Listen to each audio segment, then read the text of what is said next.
Pak Sal. Ya. Suara musiknya, Mas. Sebentar, Pak. I think, Okay. we're good to go.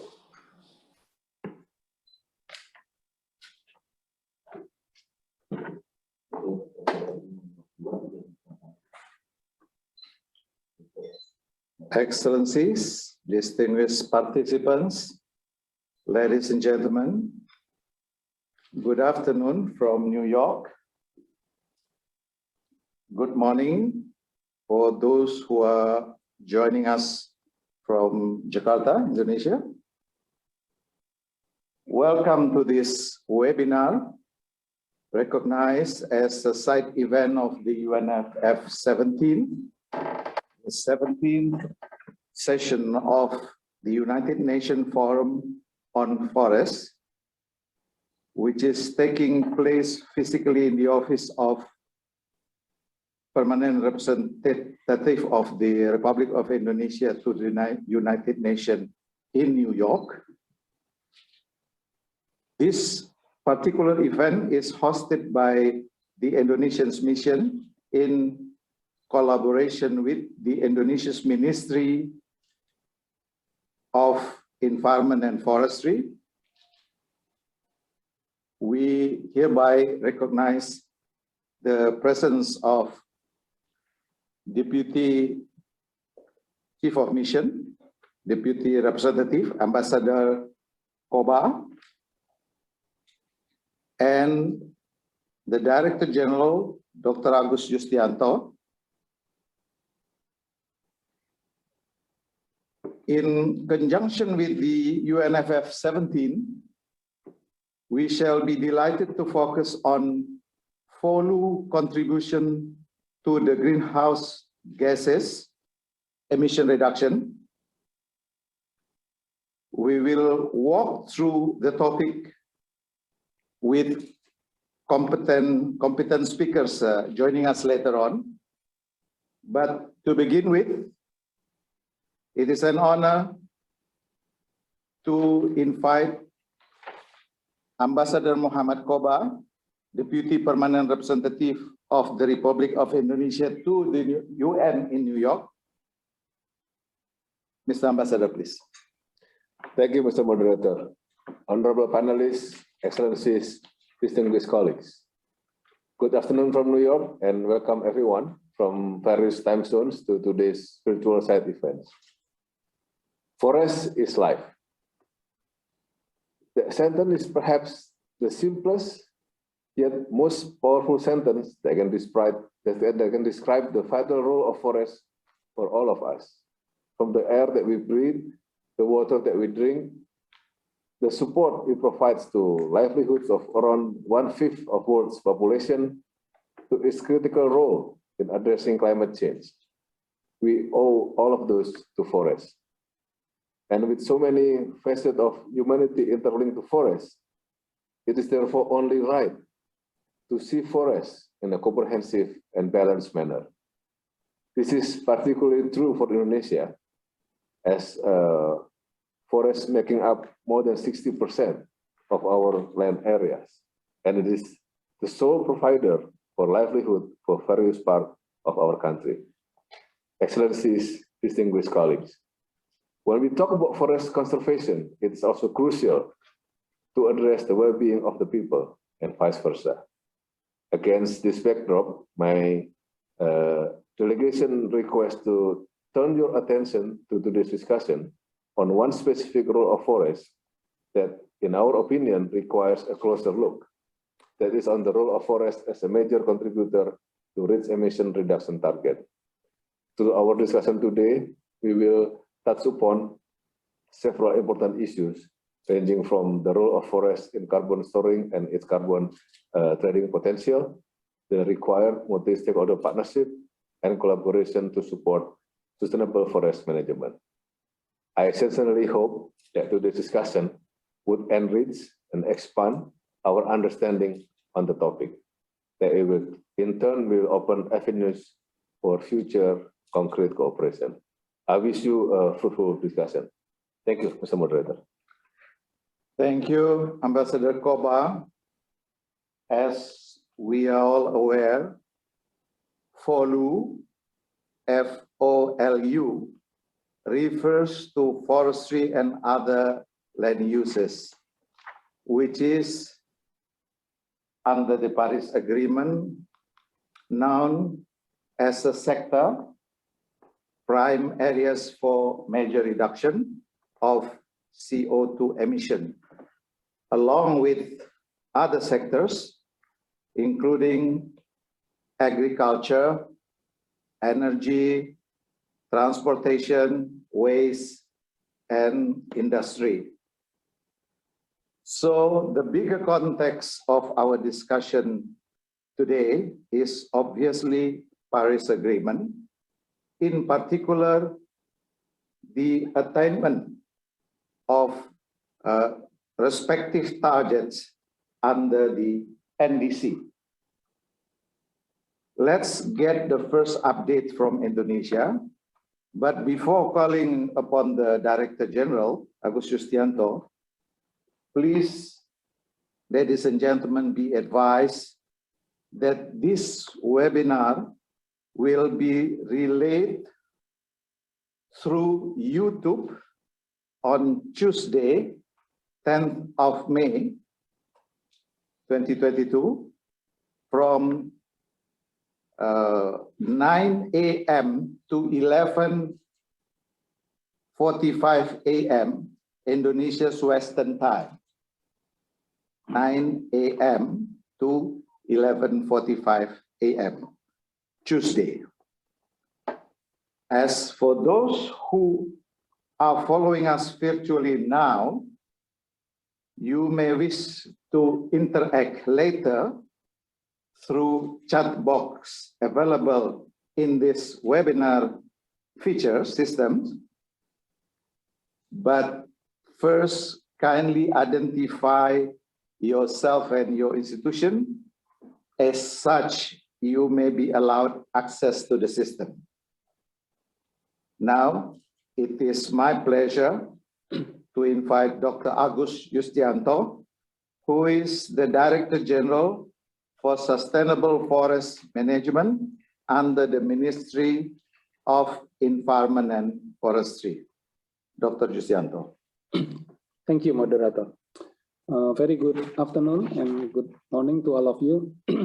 Excellency Ambassador Muhammad Koba, Deputy Permanent Representative of the Republic of Indonesia to the United Nations in New York, Honorable Speakers, Mr. Peter Gondo, Inter-Regional Advisor, the United Nations Forum on Forest Secretariat, Mr. Faldis, mezzanis, Director of U.S. Forest Service International Programs, Dr. Garo Barmanian, Lead Environmental Specialist for Environment, Natural Resources, and Blue Economic Global Practice, the World Bank, Mr. Fong Sok, Assistant Director, Head of Environment Division, Sustainable Development Directorate, Asean Social Cultural Community Department, my colleague, Dr. Wanda Agung Sugardiman, Acting Director General of Forestry Planning and Environmental Governance, the Ministry of Environment and Forestry, Republic of Indonesia, and Professor Indroyono Susilo, Chairman of the Indonesian Forestry Business Association.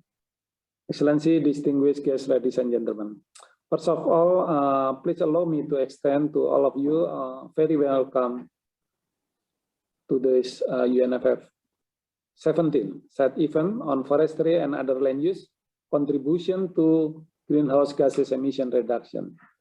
I would also like to express my sincere thanks to Excellency Ambassador, Permanent Representative of the Republic of Indonesia to the United Nations in New York and his team in facilitating this important session for discussing FOLU sector contribution to greenhouse gases emission reduction. Excellency, distinguished guests, ladies and gentlemen. In the updated NDC document, Indonesia has set a target of reducing greenhouse gases emission by 29% through its own efforts in 2030 and up to 41% depending on level of international cooperation. The commitment is expressed in the updated NDC document as well as the long-term strategies for low carbon and climate resilience 2050. Decision 1/CP 21 Article 4, Paragraph 19 mandates nations that ratify the Paris Agreement to adopt a long-term strategy for low carbon emission in order to achieve the Paris Agreement goals of halting global temperature rise. At the UNFF COP29 in Glasgow, Indonesia to keep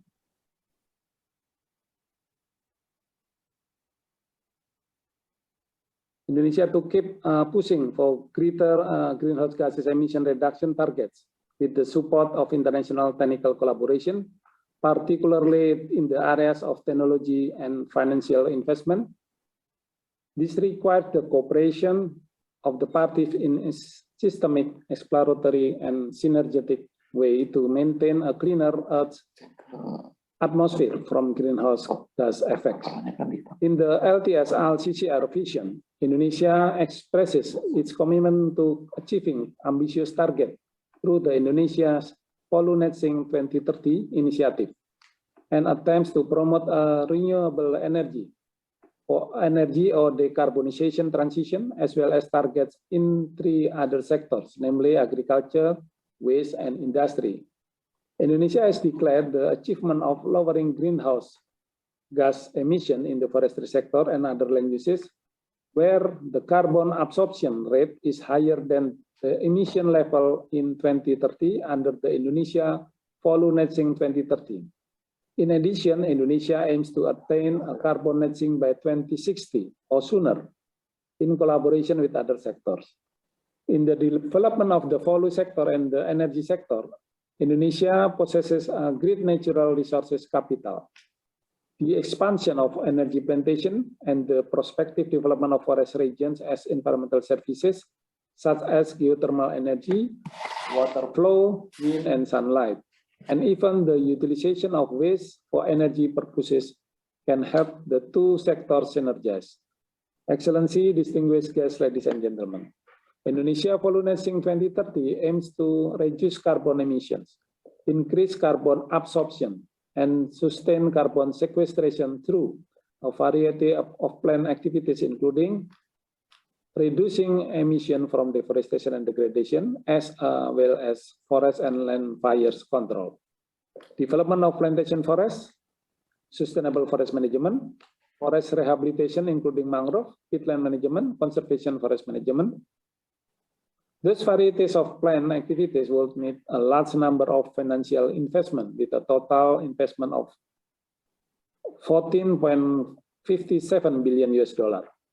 Based on our projection, this investment will be utilized for $7.59 billion for reducing deforestation and forest degradation, $5.47 billion for plantation forest development, $4.82 billion for increasing the carbon stock, including the implementation of mitigation action and on sustainable forest management, and $4.69 billion for peatland management and restoration. We believe that is very crucial and necessary to involve the community in and surrounding forest areas through partnerships, such as conservation partnerships, social forestry, customary forest, and partnership in concession or business permit, as well as continuing to promote the global partnership in order to make this effort a success. Furthermore, in order to implement Indonesia FOLU Net Sink by 2030, the Ministry of Environment and Forestry has launched an operational plan as the guidance to the stakeholders for their specific targets and action that should be conducted until the year 2030. For this operational plan of Indonesia FOLU Net Sink 2030, my colleague, Dr. Ruanda Agung Sugadriman, will later on deliver more information in his presentation. Excellency, distinguished guests, ladies and gentlemen, to conclude my remark, I believe that the forestry and other land use sector will provide a significant contribution to the world greenhouse gases emission reduction with the support of all stakeholders at the local, national, and global levels. Therefore, at this UNFF 17 set event, I do hope that all speakers could share their experiences, knowledge, and innovative ideas for strengthening our commitments to reducing greenhouse gases emission for our future generation. I thank you. Thank you very much, Mr. Director General. Excellencies, distinguished participants, ladies and gentlemen, the DG just now has set the tone and provided us with an update regarding FOLU sector, in particular about net sink 2030 from Indonesia's perspective. Today, I think we are fortunate. We got no less than 6 prominent speakers ready to contribute to the topic, representing UNFF, the Ministry of Environment and Forestry again of Indonesia, from US Forest Service, and then from the World Bank, ASEAN, and last but not least, from representing private sector, business association. I will call upon them respectively in due time. But again, please be advised that you may wish to use the webinar feature to interact with us by identifying your name and institution so that you could write questions or comments and submit it to us. We will get back to you with response. And if we have sufficient time towards the end of this webinar, we will read out the questions from here before adjourning the event, and you will receive in writing the feedback from us. May I now request Mr. Peter Gondo of the UNFF Secretariat to deliver his intervention. Thank you very much, Mr. Moderator. Your Excellency, distinguished panelists, ladies and gentlemen. Thank you very much for affording us this opportunity to speak on this occasion. We are aware that climate change is one of the biggest threats to humanity and to our whole planet. And we have this huge task for us to prevent the global warming from rising above 1.5 to 2 degrees Celsius. And according to the recent IPCC report, we really need to work very hard to be able to achieve this target. In fact, they estimate that we will need to remove as much as 10 to 20 gigatons of carbon dioxide from the atmosphere each year if we are to avoid reaching this or going beyond the 2 degrees Celsius. So we really have a big challenge.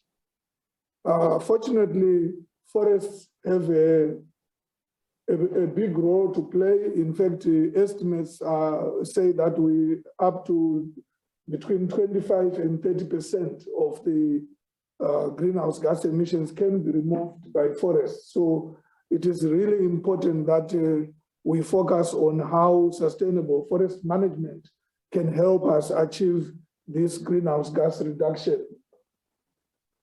Now, one of the most important findings and recent publications from the IPCC is the importance of primary forests. Our primary forests have the highest concentration of carbon stocks and biodiversity, and they are really well placed to help us address the twin crises of climate change and biodiversity loss. But not only that, they also contribute, as has already been highlighted by the previous speaker, they contribute significantly to livelihood support, water provision, and other ecosystem services. In fact, 95% of our growing stock, carbon stock, is actually held in natural forests, and only about 5% is in planted forests. Now, this has major implications on how we move forward. First, I want to note that with countries like Indonesia, who have a high forest cover and low deforestation rates, it is really important to provide the incentives and support for these countries to maintain, protect and conserve their natural forests, whilst adding to this through afforestation, reforestation, and restoration of degraded forest areas. So in terms of the critical strategies that we are looking at for enhancing carbon stocks, essentially we are looking at three main pathways. The conservation and management of protected areas or forest protection. Then the second is to focus on sustainable management and utilization of the forests. We recognize that these forests have to contribute to economic development and to livelihood support. So the focus on sustainable management and utilization is very critical, and here we need to make use of all available science, new innovations and technology to ensure that we have efficient and sustainable use of these forests. The third pathway is restoration. We need to really, if we are going to increase the forest cover and increase the carbon stocks and our capacity to reduce the greenhouse gas emissions, then we have to restore the degraded forests and degraded forest landscapes. Now, restoration in itself is very expensive, and it requires governments, philanthropic organizations, and the whole international community to collaborate in mobilizing the resources that are required for us to restore the degraded areas that are there if we are to achieve the target that was set in the United Nations Strategic Plan for Forests, which is to increase forest cover by 3% worldwide by 2030. We need to really look at how to mobilize the resources to invest in this. Just looking a little bit more into this, given that some of the majority of the threats to sustainable forest management come from outside the forest sector, when we tackle landscape or forest landscape restoration, we need to adopt integrated approaches, which also include interaction with other sectors in integrated land use planning, especially to anticipate what is the likely development in future and ensure that we invest in those areas that are not likely to be converted to other land uses in future. We also need to recognize and strengthen our mechanisms for support for payment for ecosystem services. Although we have talked about this for a long time, we are not advancing as fast as we should, and we really need to focus on this. We also need to improve and strengthen value chains for both wood and non-wood forest products so that the forest resources can provide the economic and livelihood support they provide. We need to look at how, what incentives we need to provide to, especially agriculture, so that we promote deforestation-free agriculture and remove any perverse incentives. We also need, of course, to recognize that we have people who live in and around the forests, and it's therefore important to empower the indigenous populations and local communities who are involved in the management and restoration of some of these forests. And lastly, policy coherence is critical. We need to work with other sectors, water, energy, agriculture, so that we really avoid having conflicting policies, but we harmonize our policies so that they contribute to the protection and sustainable management of all forests. Now, just coming quickly, I was asked to talk a little bit about the carbon finance. I think we have seen that at the moment we have funds that are coming through from various readiness programs. We also have seen some funding coming through voluntary markets. The challenge was that in the last few years, especially in the last decade, the prices of carbon have fallen below $10. In fact, under the GCF result-based payments pilot, the price they offered was $5 per ton. Now, these prices are very low. They are not they don't provide adequate incentive for investment in red projects. We really need to look at how to improve these prices. Some estimates say that we need to go above $12. Others have even said we should move as close as possible to $8 per ton. So the issue of how to improve our payment mechanism for results-based payments is very important. The recently agreed Paris Agreement Article 6 has really offered a new dimension with regards to carbon finance. It clarifies how international carbon markets involving governments should function, how the transfer of emission reduction between countries should be done, and also provides mechanisms for incentivizing the private sector to invest in climate-friendly solutions. And this is really important. I think this opens new opportunities for us to invest in a reduction of emissions from deforestation and forest degradation, and also from emission removals from standing primary forests. I just want to give an example of how already this Article 6 is beginning to help. The LEAF Coalition, which is a partnership between the private sector and governments, is already providing finance for tropical and subtropical conservation, and it provides payment for verified emission reductions and supports jurisdictional REDD+ emission reductions and removals. In November last year, they actually mobilized $1 billion in their first call.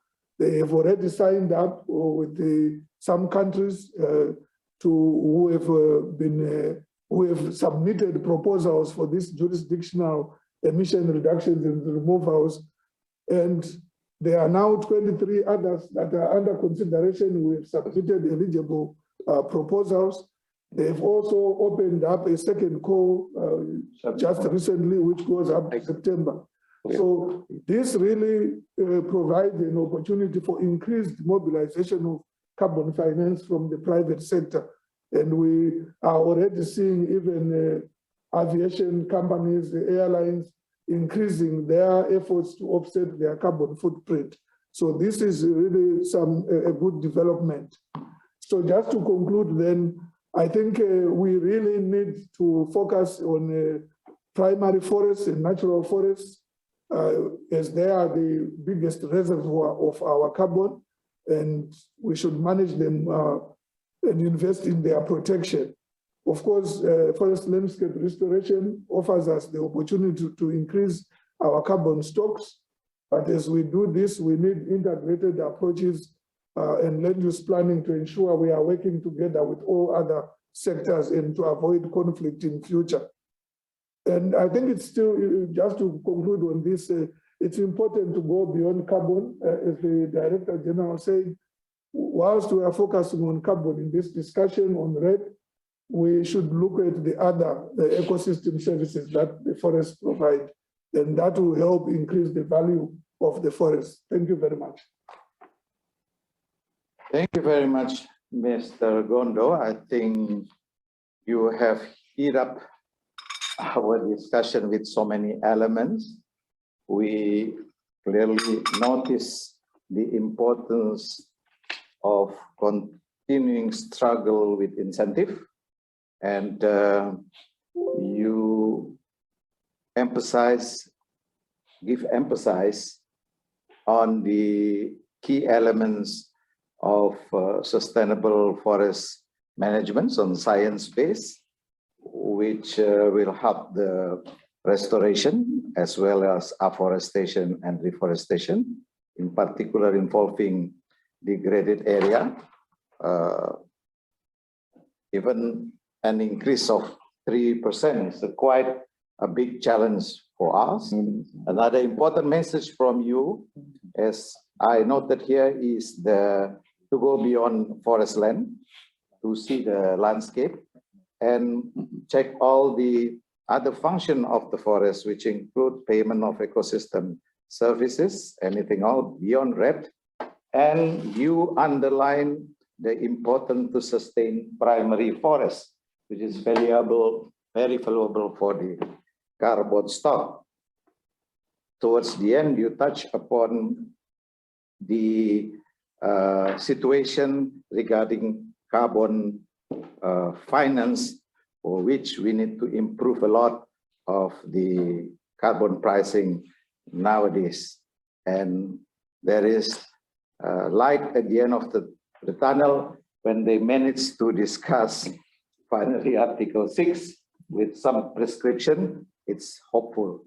So Mr. Peter Gondo, who is the inter-regional advisor under the UNFF, has been contributed very favorably to this discussion. If agreeable to you, I would like to go back to my home country, Indonesia, by calling upon my colleague, specialist, Dr. Wanda Agung Sugardiman, was former the Director General of Planning under the Ministry. But if you don't mind, Pak Rwanda, would you kindly follow up on the subject that we have treated this morning by the Director General Agus Justianto on FOLU netsing? Perhaps you can enlighten us more on the subject of the operational plan of this FOLU netsing 2030 from the Indonesia's perspective. Please, Pak Rwanda. Thank you, Pak Efransa, Moderator, His Excellency, the Ambassador, and the distinguished panelists. Good afternoon in New York and the early morning in Indonesia. Thank you very much. You are joining in our side event on UNFF in New York. Yes, I'm following the discussion about the FOLU, forestry and land use sector. We are going to discuss more detail about how Indonesia prepare the FOLU netsing on 2030. So this is based on our regulation, the Ministry of Environment and Forestry decree that already signed on 24 February this year, that we have already the operational plan for forestry and land use sector to be netsing on to 2030. So we have this regulation to finish this activity. Ladies and gentlemen, this is the book. It's a quite thick book about the operational. So we are going to more discussion about this issue. Ladies and gentlemen, starting from the Paris Agreement that Mr. President Joko Widodo stated that Indonesia will contribute to reduce the greenhouse gas emission in 2030 by 29% by Indonesian budgeting, and can be 41% if we international support. So in Paris agreement, in Paris, November 2015, President Jokowi gave the statement, and then in November 2016, the minister signed the Paris Agreement, and back to Indonesia, the Parliament ratified the Paris Agreement. It's become Indonesian law. So on that regulation, we have a NDC, the first NDC of Indonesia on 2016. So from the NDC, the first NDC, we make the NDC roadmap on 2019. And then because the several agenda in the national and also about the pandemic, we updated the NDC on July 2021 and submitted already to UNFCCC. And beside that updated NDC, we also submitted the LTS RCCR 2050, Indonesia Long-Term Strategy, Low Carbon and Climate Resilient 2050. So, ladies and gentlemen, the Indonesia NDC consists 5 sectors: energy, waste, industry, agriculture, and forestry. You can see from the table, from the number in 2030, by Indonesia capability, we targeted to be reduce the greenhouse gas emission by 29%, and in the international support, we can reduce by 41% in the forestry sector. So from here, we can see that forestry is the biggest contribution on greenhouse gas emission target in Indonesia. It's about 60% of our emission. Ladies and gentlemen, now we can talk about the long-term strategy that we already submit to the UNFCCC. There are 3 scenarios. The first one is about the current scenario, and then transition scenario, and then the third is the scenario that compatible with the Paris Agreement. So from that table, you can see the right one. In 2030, all of this sector of the 5 sector of Indonesia peaking the emission on 2030. But in the same time, the forestry sector will have some sequestration and increasing the sink, so we come net sink on 2030. Ladies and gentlemen, yes, this is the graphic that we can see the detail one. The upper from the 0. Yeah. So from the planning of the FOLU, we have 5 scope of the FOLU netting 2030. For example, the reduction of the deforestation rate of the mineral lands, and also the peatland and mangrove, and until the 15, how we can supervise the law and enforcement in supporting the protection and security of the forest area. So that all of the 15 scope we have to do in the field. So the targeting the FOLU we can achieve on 2030. Next.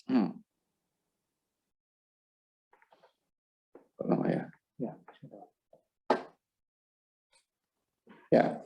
From this activity, we have the organization, how to, next saja. This is the corrective measure for the Ministry of Forestry sector that we can achieve 7 years ago. And this is also how we can achieve the FOLU netting by several activity that we can already make a manual that we can also do in the field by enforce the activity in the field. Next.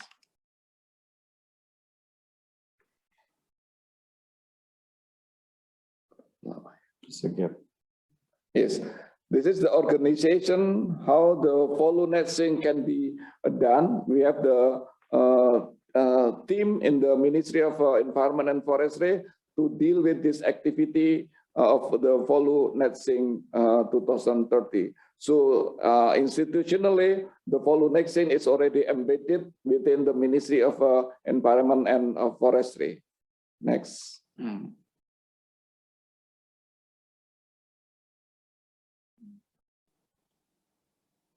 Yeah, the key sector mitigation action of FOLU netting 2030, there are 5 main activity. The first one is emission reduction from deforestation and forest degradation. And the second, establishment of plantation forests. The third is sustainable forest management. And the fourth is forest rehabilitation. And the most important thing is how we can manage the peatland area. This is the most important things because the biggest emissions come from the peatland if this area, if this region is fired. So from that one, we have several detailed activity in the blue color. We can see what is the activity and every sector in the mitigation action in the FOLU. Next. Yeah, how we can select the area of activity is from the spatial analysis from the big three map. The first one is the map of location of priority index from the biogeophysical indexes. And the second map is the direction of optimizing forest utilization based on the environmental services index. And the third one is the forest management unit typology map. From that map, we can make a spatial analysis and we can select the area, the spatial, the province or site that the activity will be done in the field. Next. The following three big map is shown in this presentation. The first one is the IPL map, IGL map, and then the third is the TPH map.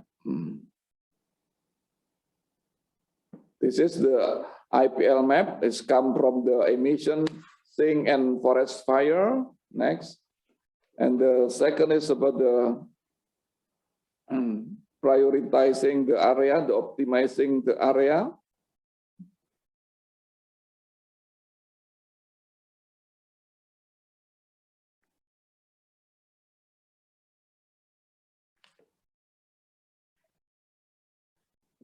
Bisa manual aja nggak ya?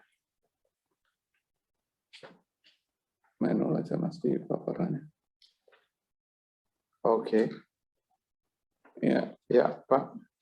I think waktunya habis. Yeah, this is the second map. Next, mas.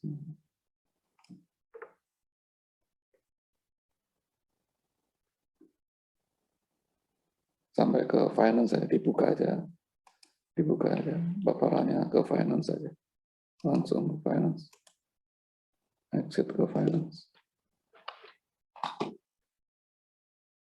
keluar dari paparan.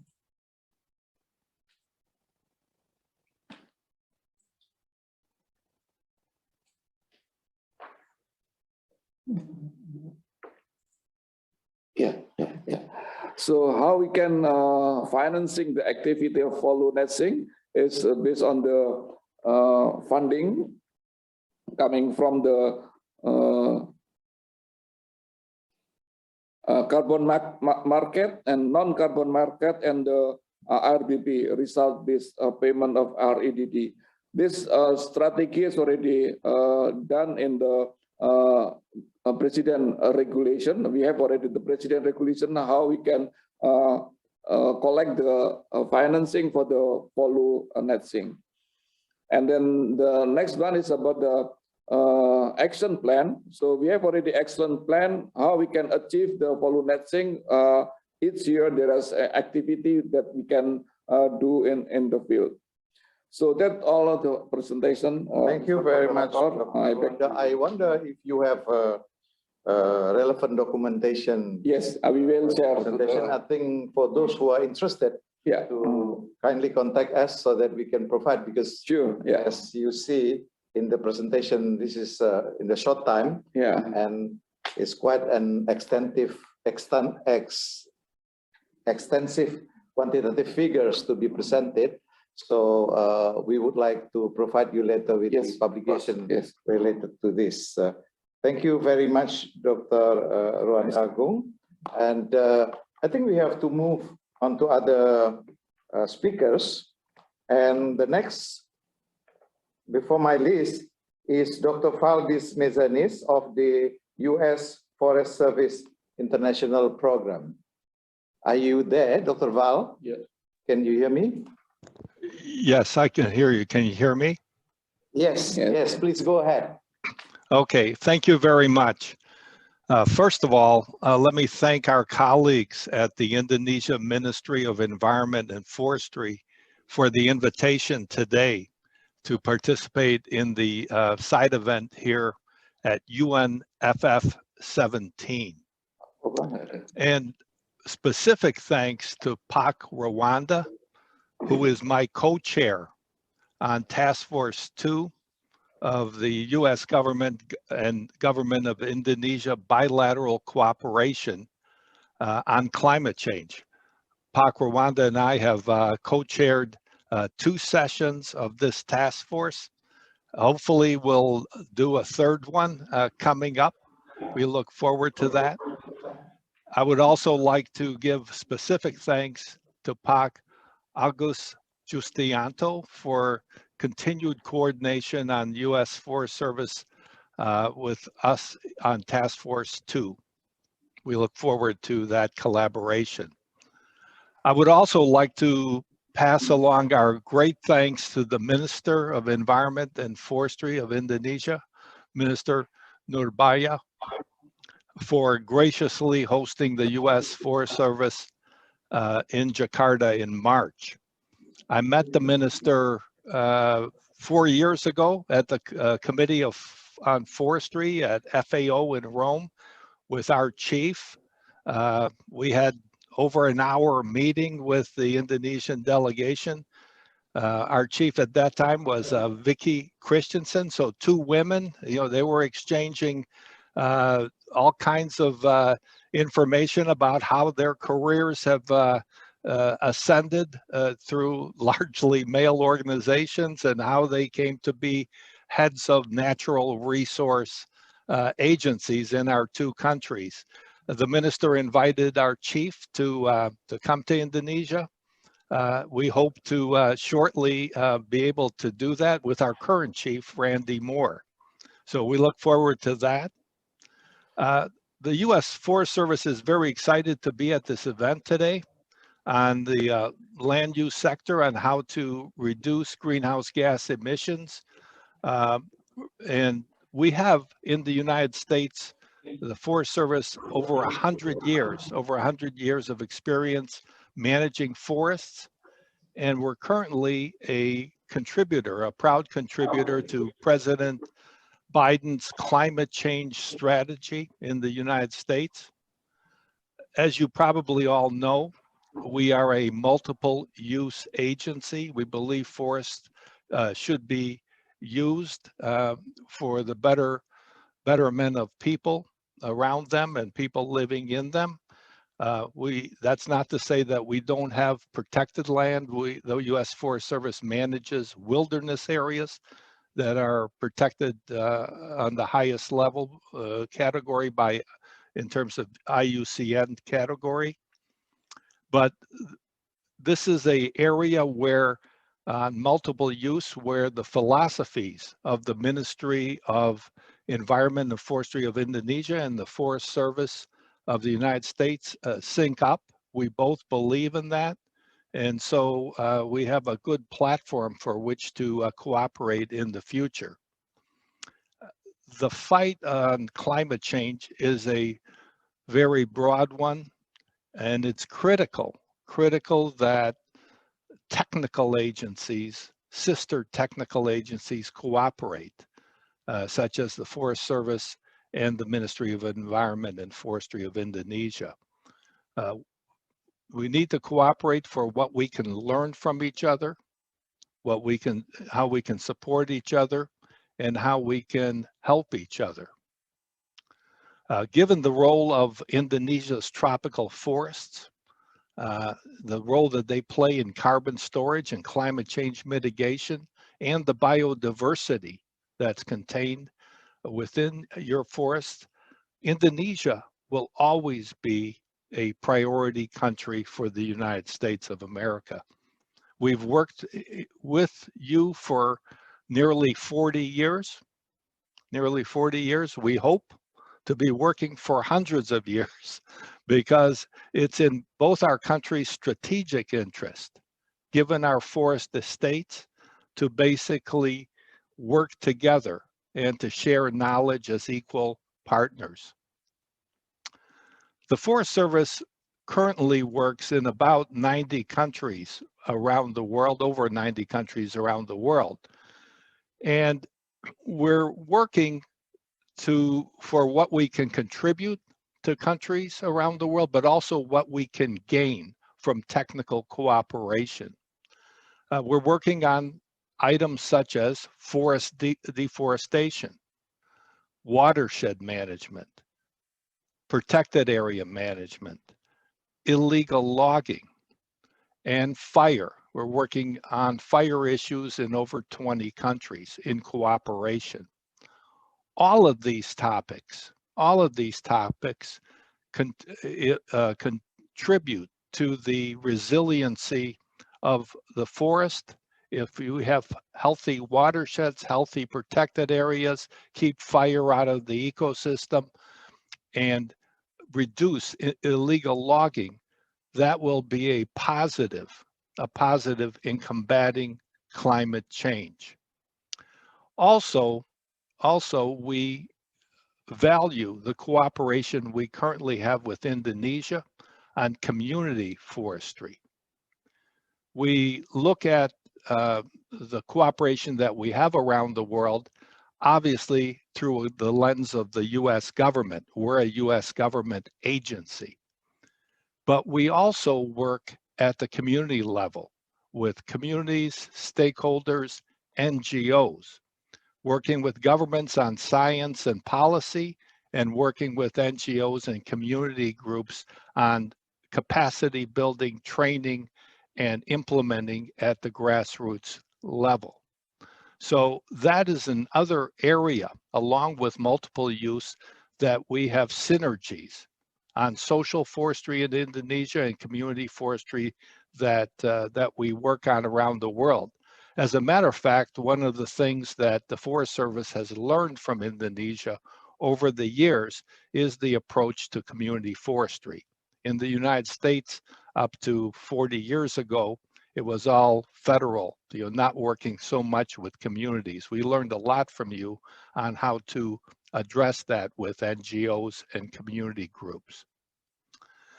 The U.S. Forest Service supports the ambition of the Indonesian Ministry of Environment and Forestry's Net Sink 2030 strategy that was just outlined. It's exciting. I know that your minister is very proud of this, and we'd like to cooperate with you on addressing this in future years. One form that we could continue to cooperate on with respect to the Net Sink strategy of 2030 is through Task Force 2. We could have a broader U.S. government and government of Indonesia meeting on that under the climate change cooperation, and we could actively engage our respective organizations in working together and refining cooperation under the 2030 strategy. So we look forward to that.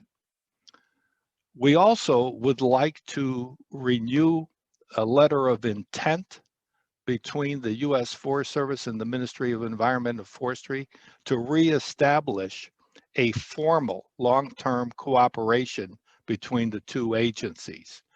We look forward to a signing ceremony somewhere in Indonesia or the United States in the future on a letter of intent. This would formalize a direct relationship between our two agencies. Finally, the U.S. government and specifically the Forest Service is committed to working with Indonesia on an equal basis as partners for the long-term benefit of the environment, for natural resources, and as the ambassador said, for the people that live in and around the forests. So with that, I'd like to thank you very much for inviting me today. Dr. Fal, thank you very much. 100 years of experiences. I think it's a quite a long time. It's become an history, and in relation with Indonesia, we have noted bilateral cooperation of at least 40 years. So this is a remarkable experience. Thank you very much for your words of encouragement. and for your commitment to continue working together in this pursuit. Thank you. I just check, I'd like to greet our colleague in Indonesia.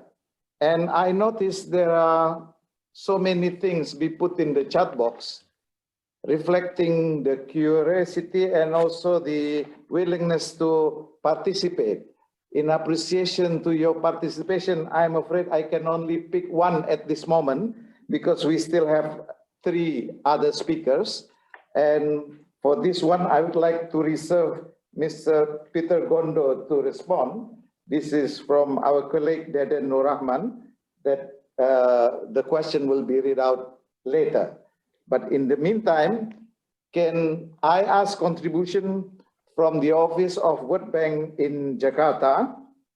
And we would like to feature the intervention from Mr. Andre Aquino regarding the, I believe this is about the environment, yeah? Environment and natural resources. Can you please? Yes. Selamat siang, Bapak, Ibu. Salam hormat dari Jakarta.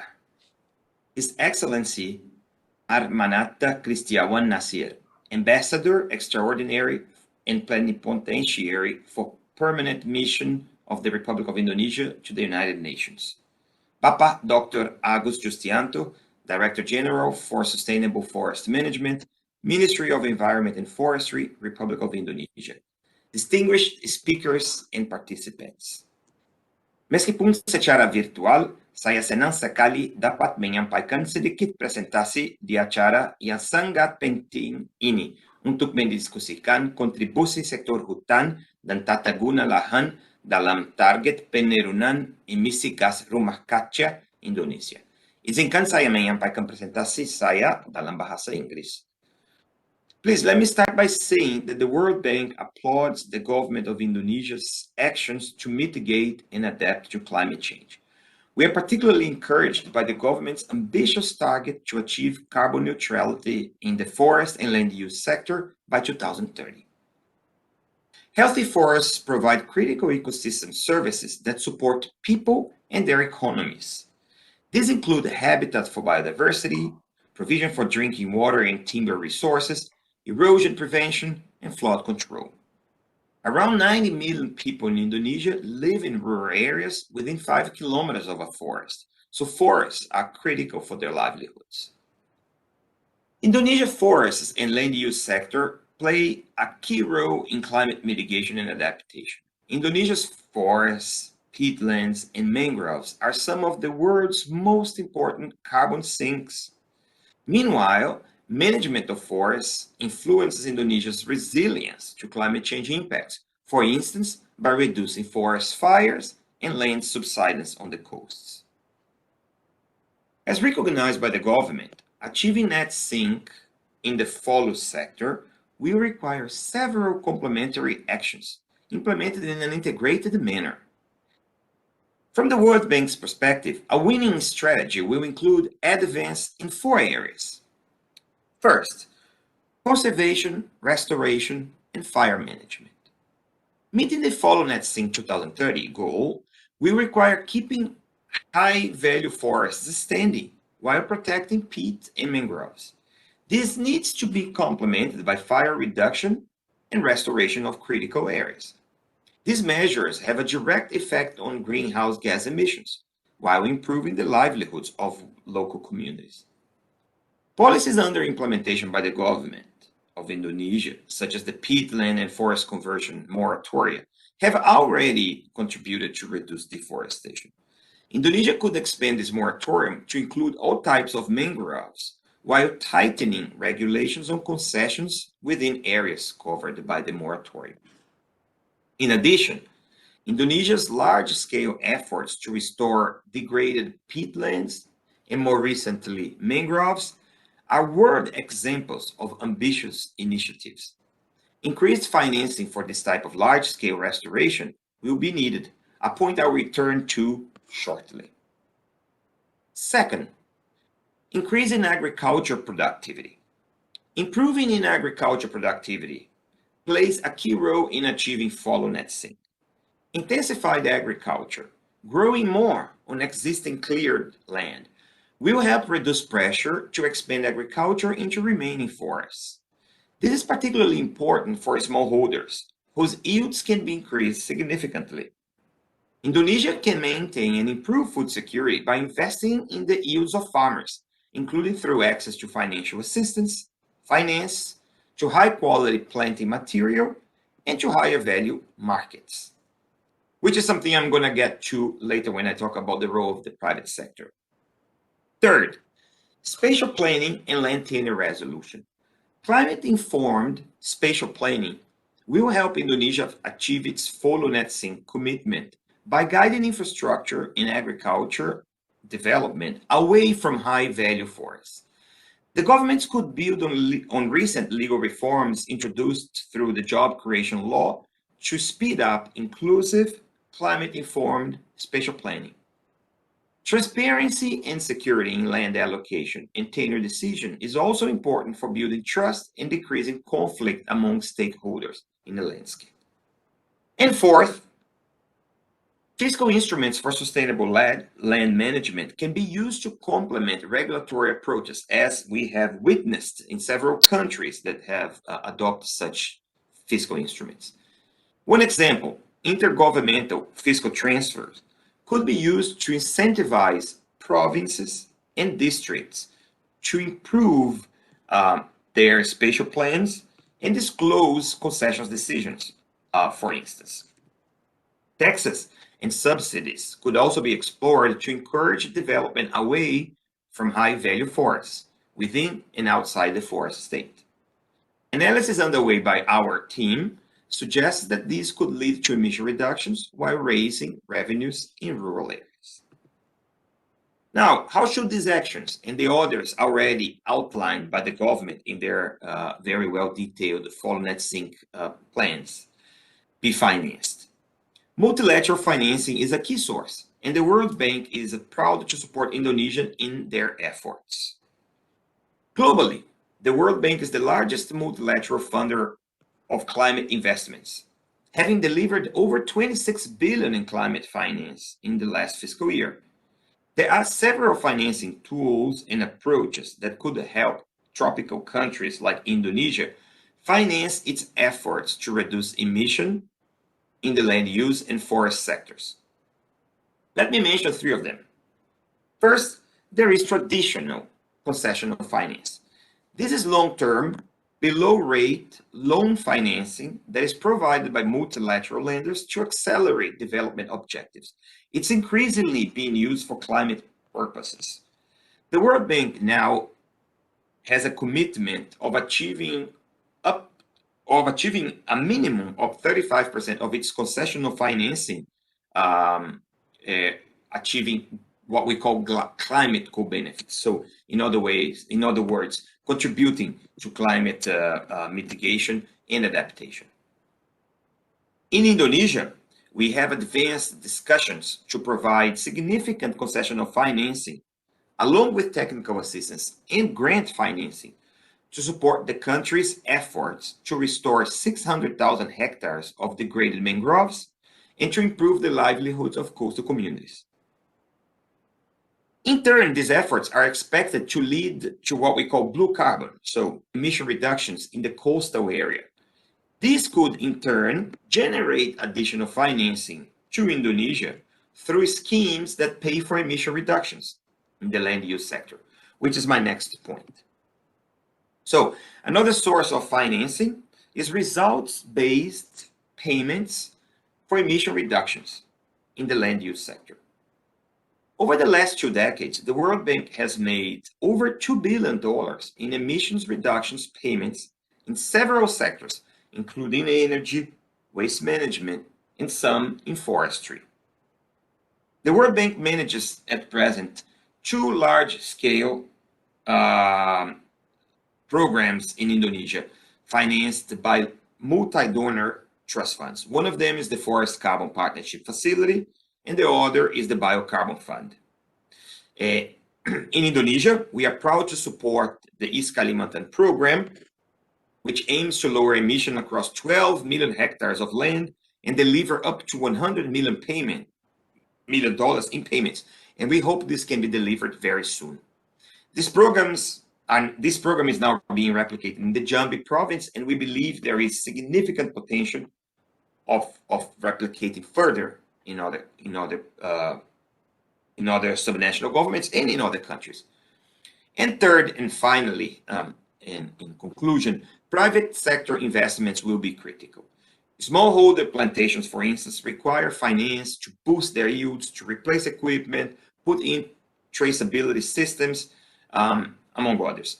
Private sector is increasingly sensitive to environmental and social concerns, a point that I'm sure other colleagues here will raise. So strengthening governance and encouraging certification and transparency systems in commodity supply chains will help reassure the market, and this is expected to lead to new financing rates and new investments in Indonesia's landscapes. In closing, I'd like once again to applaud Indonesia's commitment to achieving FOLU net sink by 2030 and mention that the World Bank stands ready to support. We believe that Indonesia is a showcase of where a multilateral agency is mobilizing different sources of financing to achieve a national ambition. And we hope that this model can be replicated in other countries as well. We thank you very much and wish you an excellent discussion. Terima kasih banyak. Thank you for your contribution. We duly noted your message that further development should be away from high value forests, which is in line with our colleague Peter Gondo on the importance of sustaining primary forests. And you also highlighted the commitment given by the bank to support Indonesia's forestry, which include its newly adopted FOLU net sink 2030. So thank you very much. To be fair with our colleague in the attending this virtually and the very early morning time, I would like to allow just one question to be read out first by my colleague here, Pak Chris. Can you read out from Pak Dede Nur Rahman? What is the question? And we ask Peter Gondo to respond. Yes, thank you, moderator. The question from Pak Dede Nur Rahman is, Indonesia has ambitious target to reduce greenhouse gas emission approximately 60% through FOLU. How the UNDESA can give a contribution in order to help Indonesia to achieve the target? Yes, please. Yeah, thank you very much for that question. UNDESA has a number of ways that it can assist with. Firstly, if we start with the United Nations Forum on Forest Secretariat, we have a unit that we call the Global Forest Financing Facilitation Network, and I work for that unit. One of the things that we have been assisting countries with is developing national forest financing strategies. And I see a possibility of us collaborating in the implementation of the net sink plan, coming up with a financing strategy, but not just for the net sink plan, but for the overall forest management planning in Indonesia. That's one way. We also have other divisions that provide support, capacity building support, especially, I may mention one, which is our Financing for Sustainable Development division. They are actually promoting and supporting countries to implement integrated national financing strategies, where forest financing will be an integral part of the overall national Indonesian sustainable development financing. So those are some of the areas we can assist with, but there are many others we could explore. Thank you. Thank you very much. It's quite a relief if you have such a concrete plan, and we will manage to materialize that, it will help a lot. I hope somebody will pick this up and following up, working together with UNFF in the near future. So I have two remaining speakers, which I have to apologize to them. I believe both of them are Indonesia, which include respected Professor Indroyono Susilo. So sorry, Pak, because keep you waiting. And Mr. Fong Sok of ASEAN. Can we have Mr. Fong Sok first? Do you have the tape or dari Jakarta? Or intervene directly. Mr. Fong Sok is Assistant Director, Head of Environment Division, a Sustainable Development Directorate under ASEAN Socio-Cultural Community Department. Hi, Mr. Fong Sok, please. Masih mute. Yeah, Thank you very much, Pak. I think it's a great opportunity for ASEAN Secretary to take part in this important event. And from ASEAN Secretary, we would like to thank to Indonesia for this important hosting this event. And I believe this is really important for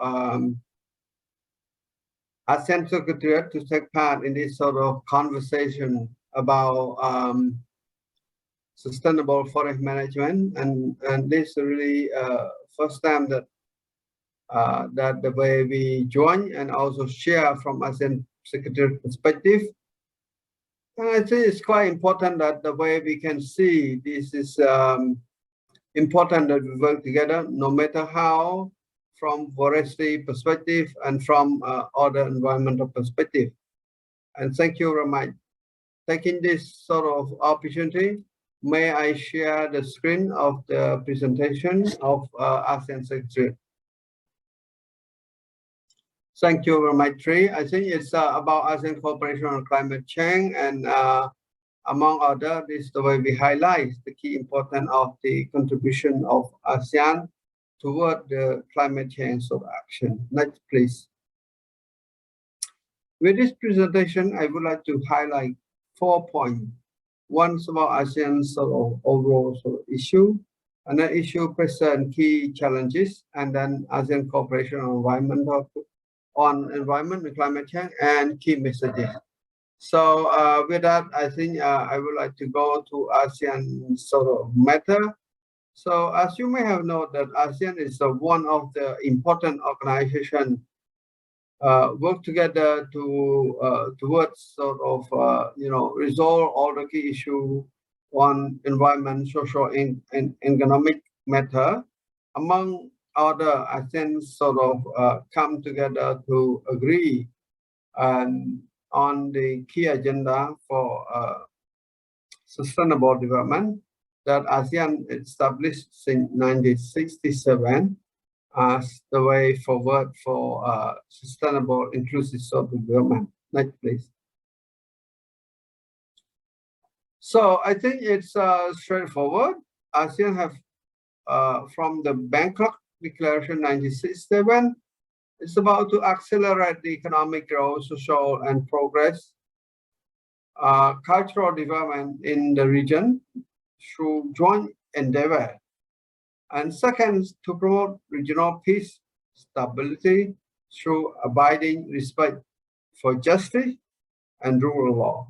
So this is really the fundamental of the key matter in ASEAN, that we bring the differences and also the commonality for ASEAN to work together to towards sustainable social development. Next, please. So ASEAN consists of 10 member states, and this is the way we are, and we accept the different and we work with different, and this the time that ASEAN member states join together to make a difference. Next, please. You see this slide, I think it's quite significant. ASEAN sort of working at different lengths and different sort of opportunity. Among other, I think the ASEAN social I mean, climate change environment is fit into the ASEAN Social Cultural Council. And I see, you can see a lot of circle here and there. But to keep it simple, it's environment is cross-cutting issue.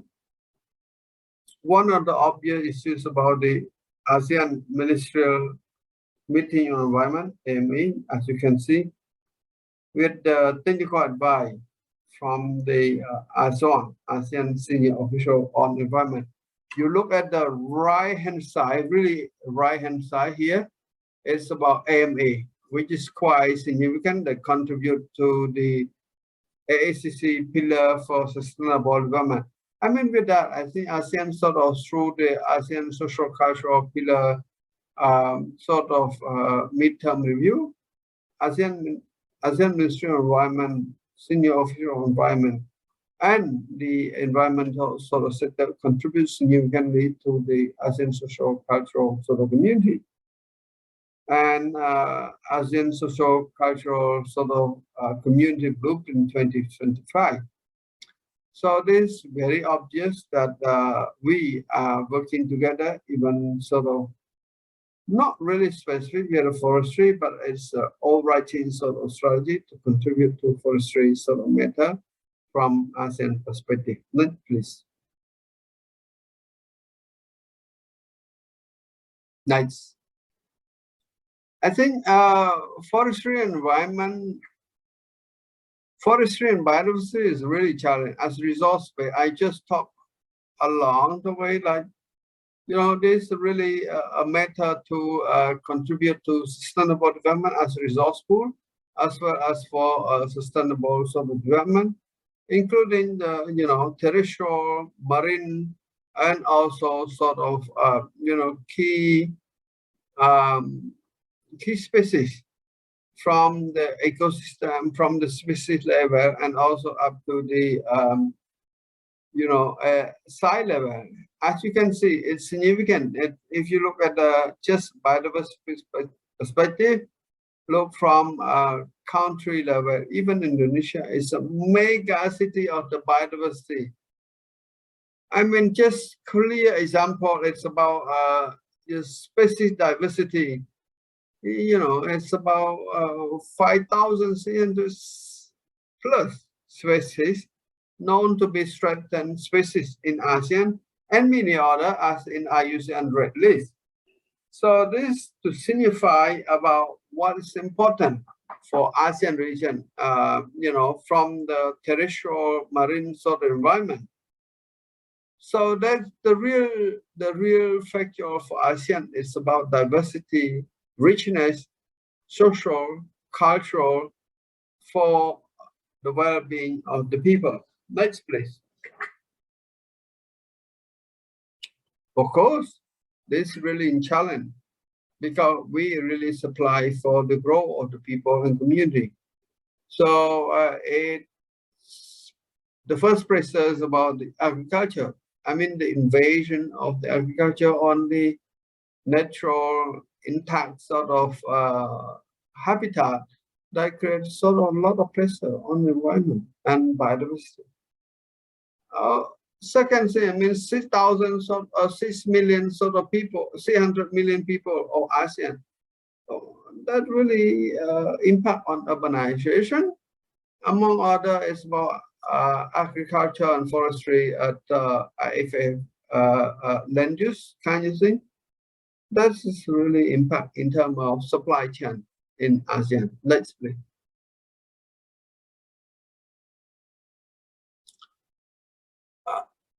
Regardless, whatever happened, climate change still continues. I mean, the mean temperature it's increased, no matter from scientific community, but also from the empirical sort of observation, sea level rise. The change of precipitation here and there in the region is very obvious. And also the natural sort of disaster, including cyclone, flood, and also many other things that happen in the region. Then no doubt. I mean, it's from all of you from observation. I think this is really obvious. Next, please. Next, please. With that, ASEAN come together. So I just would like to share it's about two sort of window, the green and the yellow window. The green is about overall sort of environmental issue, and another window is about yellow, which is transboundary. It's a unique sort of thing that ASEAN come together to resolve this transboundary issue. Next, please.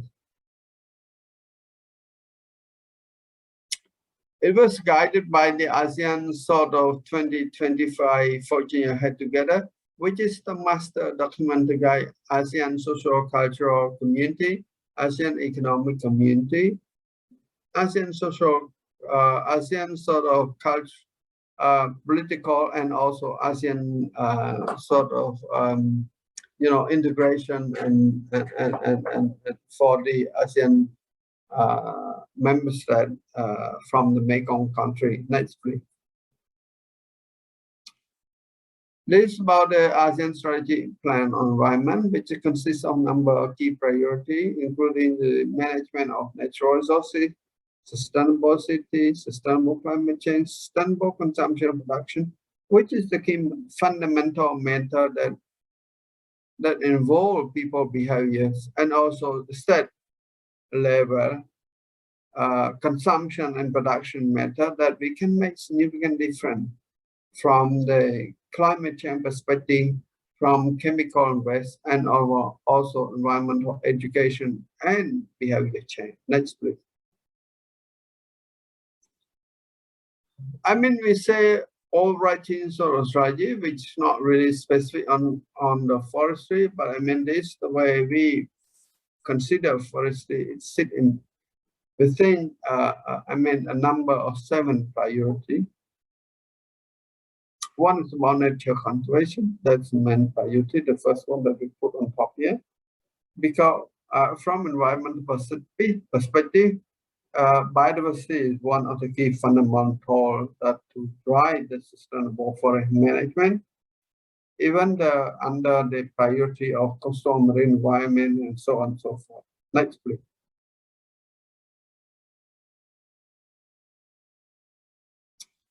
Here, I just provide you one of the simple on the climate change action, which is this sort of, I mean, it's independent sort of thing. I look from the mitigation aspect and also the adaptation aspect. Contribute clearly on the climate change. Next, please. So climate change is cross-cutting issue. From the climate change adaptation, mitigation, or so on, and also it's a cross-cutting issue in terms of city, environmental education, and also other sector, including forestry, energy, transport, and other. Next, please. This is about the initiative from the climate change perspective that contribute to the climate change. So you can see the number of things that about the starting from the instrument of the MOV toward the ASEAN joint statement that we come together to make a decision about ASEAN position. Next, please. This upcoming initiative for you to take note. I mean, among others, about the ASEAN Center for Climate Change, ASEAN Climate Change Partnership Conference, and also the ASEAN Statement on Climate Change toward the COP27, which is quite significant to highlight about ASEAN position, where we should head toward sort of climate change, forestry, and biodiversity aspect as well. So mitigation is still there. It's from the FOLU as agriculture, land use, and forestry is still quite important to ASEAN member states, as we are still a primary sort of productivity sort of focus. Next, please. So climate change is still a primary sort of objective for all ASEAN chairmanship. ASEAN have different chairmanship every year. It's starting from 2018 onward. I mean, ASEAN really prioritize on climate change. So ASEAN sort of 2018 is really chairmanship try to provide clear outcome document about ASEAN sort of, key message toward the Talanoy dialogue and beyond. Next, please. And 2019, and under ASEAN chairmanship of Thailand, Thailand also really take a lead on the ASEAN climate action in global fora. So among other, under the UN Climate Action Summit. So in bracket, this one is all about matter of carbon sequestration and also a mitigation aspect that forestry still play a critical role in that sort of juncture. Next, please. You may have noted, ASEAN region is one of the most significant contributors to the peatland. So peatland is one of the major contributing factor to carbon sequestration.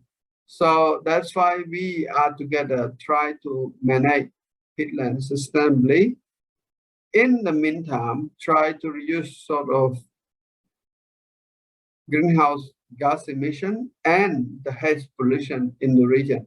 So I think it's with that, I think ASEAN come together to agree on transboundary haze pollution agreement.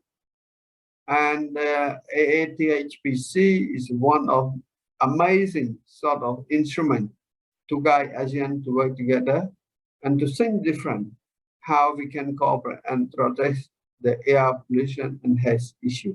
Next.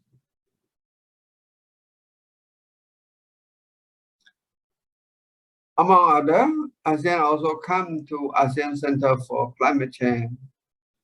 So this, we believe, it really helped to guide the dialogue and provide really sound-based solution for the region, and also provide sort of opportunity to engage with different sort of stakeholders, which is include unlimited sort of engagement, the UN, UK, and so on, that can help us to accelerate climate action in the region. Next, please. Climate change is not standalone, it's cross-cutting matter. That the way we work with different sort of partners from ASEAN perspective. And with that, I believe Indonesia also have a work across the border, I mean, in terms of the way engage from mitigation, adaptation as well. So that the way we address collectively key issue of climate change. Next, please. Next. So I think climate change among high priority, as you have seen, and also climate change is about the way we address collectively through capacity building with strategy and regional sort of integration and cooperation. And also climate change, it's about the way we need to work as a partner. Next, please. So this all the reference for you to consult and learn more about ASEAN cooperation and the way we contribute to climate change and forestry. Next, please. Thank you very much. I think it's a great opportunity for ASEAN to take part in the conversation. I believe this is quite important for you to take note and also to engage with ASEAN sector. ASEAN stand ready to support member states and work with the partner. Thank you very much. The floor over to. Yeah, thank you very much, Mr. Fonsok. Please send our greetings to colleague in the ASEAN Secretariat, Jakarta. Thank you very much for your contribution. So I think we will go to the last, but not least, important speakers today, Professor Indroyono Susilo. He's the chairman of the Indonesian Forestry Business Association. But before proceeding, just to let you know, and we would like to record appreciation to many countries who have been involved in this webinar. which include Brazil, USA, Brunei, Palestine, Philippines, Thailand, Ecuador, India, Guyana, Mexico, Bhutan, Laos, and Malaysia. Thank you very much for your empathy and solidarity.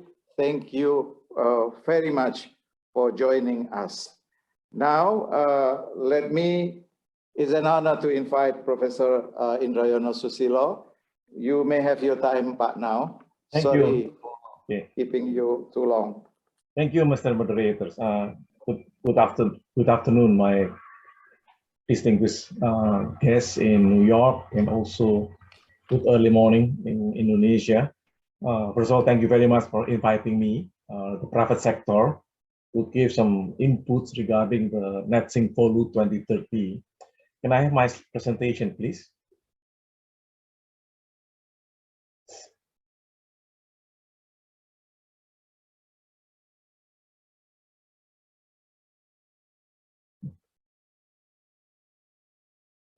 Is my presentation ready? Okay. So my presentation will relies on the vision from the private sector. Some of those issues may be the same topics. In the meantime, let me see it from our private sector point of view. Next, we realize that the president of Joko Widodo signed the Paris Agreement in 2015. Next, and we know that Indonesia, based on the updated determined contribution NDC of 2021, our target is 29% by self-effort, and by 41% with international support. This is our target. Next.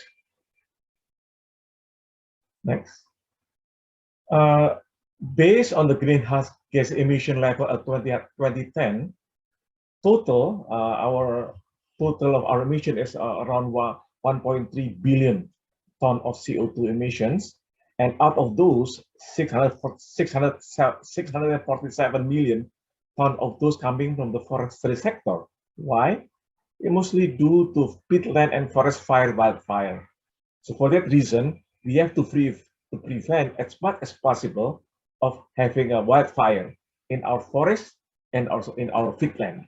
Next. For that reason also, it was mentioned earlier by Dr. Rwanda, if our emission in 2010 is 1.3 billion tons and our emission business as usual is 2.9 billion tons in 2030, if we have to reach a target of 20%, we have to be able to get around 2.0 billion tons by 2030, or around 2 point something, I can see, by 2030. Next. So we have to put some action, what to do and how can we achieve this target. Based on our Indonesia long-term strategy for low carbon and climate resilient 2015, our target is by 2030, our emission will be at 1.2 billion tons of CO2. And by 2050, will be only 540 million tons of CO2 emission. And we hope to be able to achieve the net zero emission by 2060 or earlier. While the net sink forest and other land use, we have to be able to achieve carbon absorption at minus 140 million tons by 2030, and hopefully we should be able to reach full absorption by minus 304 million tons of CO2 equivalents in 2050.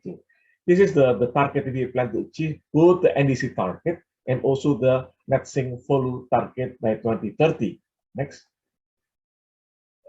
Is mentioned earlier also by Dr. Rwanda, you see that the NDC target by 2030, we still have emission of 216 million tons of CO2, but with the long-term strategy that we try to achieve, we should be able to have already a minus 140 net sink by 2030, and most of them, the contribution should come from the forestry sectors, 60% of those mentioned earlier. So how can we achieve this together? Next. this is the contribution of the private sector, maybe to be able to achieve this target. You know that we have already now 567 units of license holder of the concession holder in Indonesia, a total area of 30 million hectares of our forests. And now with the new law number 11, 2020 on job creations, we are now allowed to conduct forestry multi-business activities. By doing so, we should be able to do some climate mitigation action in order to reduce the emission target and in order to be able to achieve the net sink FOLU by 2030. The activities or mitigation action, there are 11 of those that we may conduct, goes from the reducing deforestation up into sustainable forest management, pit restoration, also water resource management. So 567 units of these license holders should work very hard to be able to achieve, because I think this is the largest feasible subsectors which will enable us from Indonesia to achieve the net sink FOLU in 2030. Next. How big is the financial requirements to achieve this target? There was a number of has been assessed that we are talking about $14.4 billion to achieve the net sink FOLU by 2030.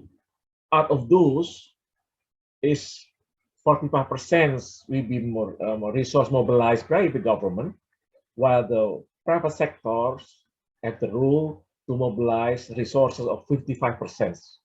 It's a big percentage, you know, from the private financial resources, investment instrument, grant, green obligation, loans, private equity, and also corporate social responsibility, CSR. So out of those $14.4 billion financial requirement, I think around $8 billion of those should come from the private sector contributions. So I think the financial mobilization will be one of the topics. Thank you for the presentation from the UNFF, also for the World Bank, how to go with this area. I think we might also have to see and to explore Article 6, maybe for the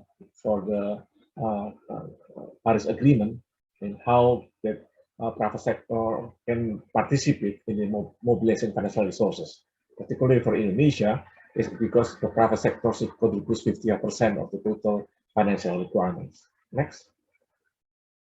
So this is the private financing through carbon economic value. I think, as mentioned already, there's already 11 mitigation action that can be conducted and ready to be done.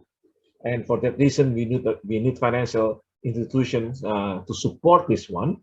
And hopefully that this can be done through, among others, carbon market domestic, also carbon market international, in line with the NDC target. In last November 2021, the President already signed a decree, Presidential Decree number 98, 2021 on carbon pricing. I think the private sector now look forward for the regulations to implement the presidential decree, particularly on carbon pricing. We have to explore all the possibilities, and hopefully that since this decrees also relies on the ratification of the Paris Agreement in law number 16 and 2016. So hopefully the Article 6 can be explored in order that we can mobilize financial resources to be able to achieve the net sink FOLU 2030.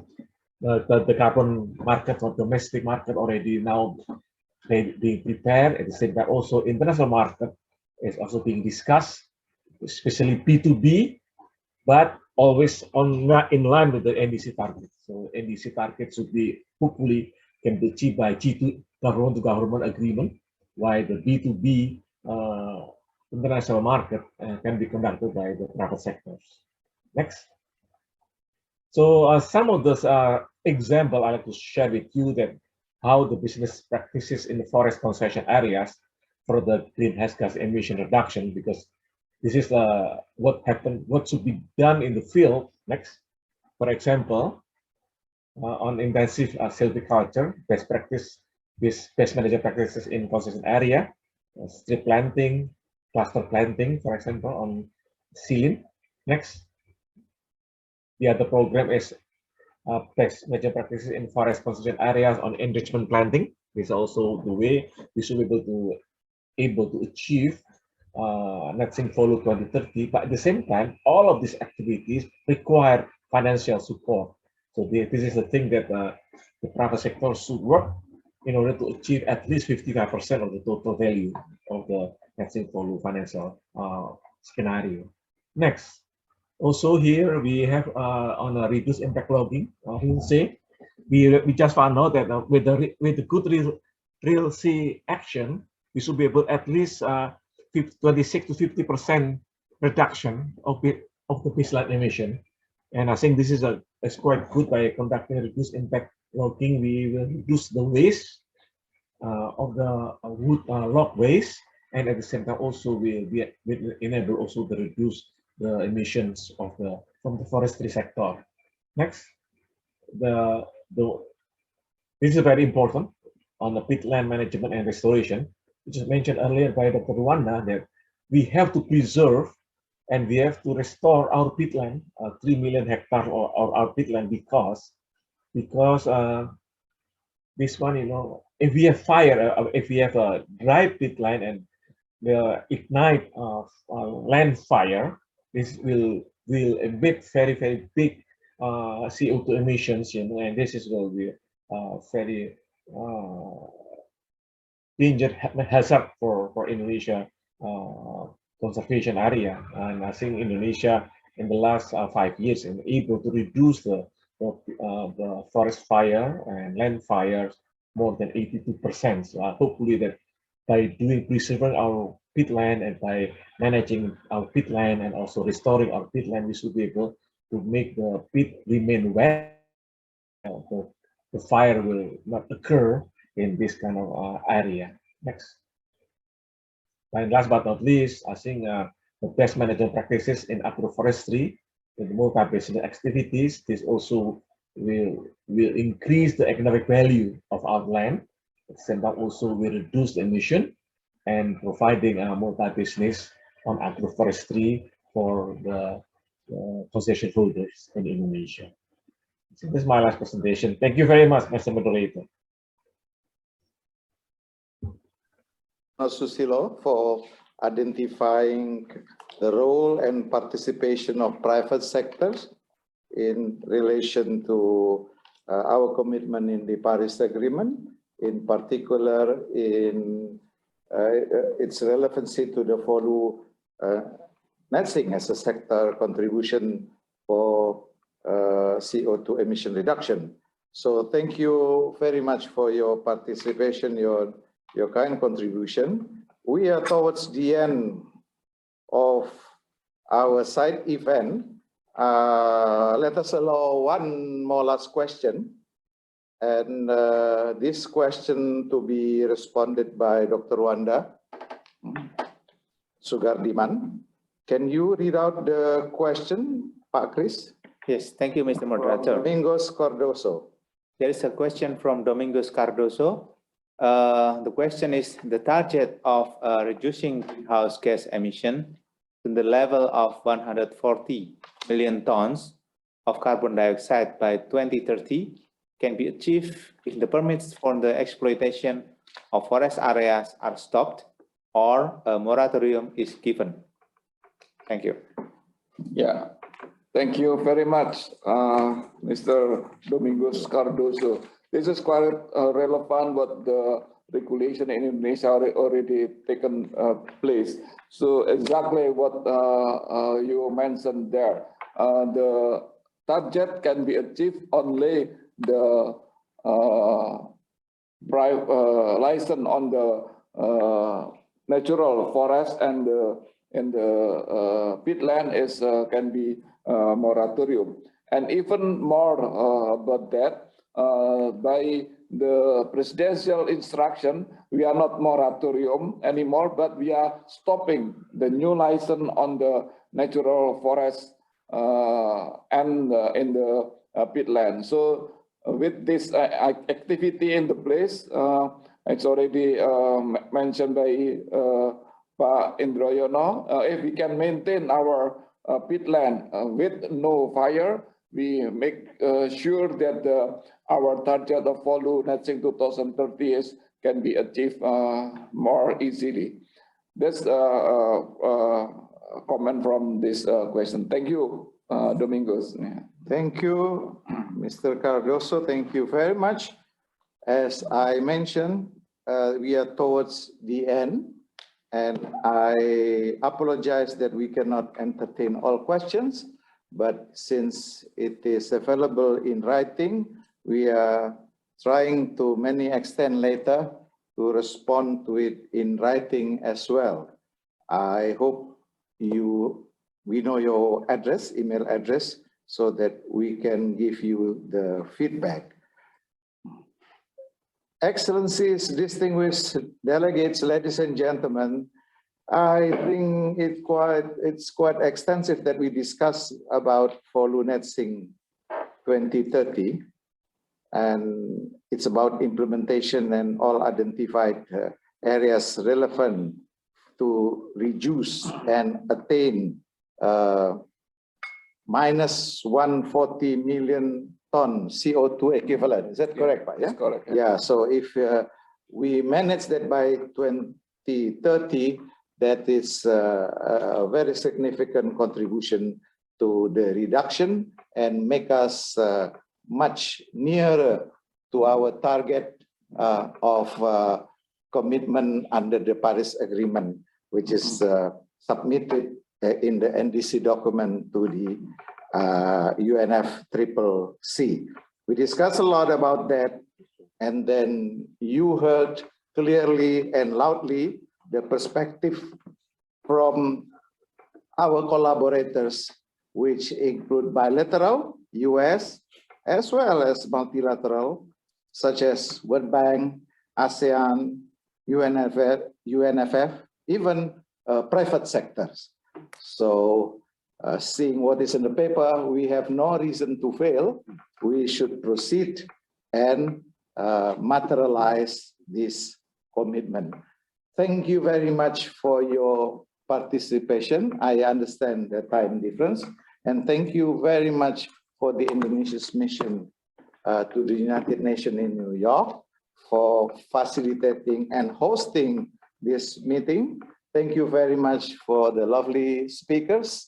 And thank you very much to all of you. With this, is there any other intervention you expect? If no, then we adjourn. Thank you very much. Thank you.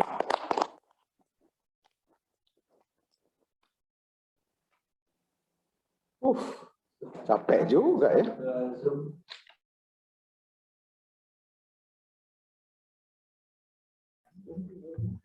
Thank you very much.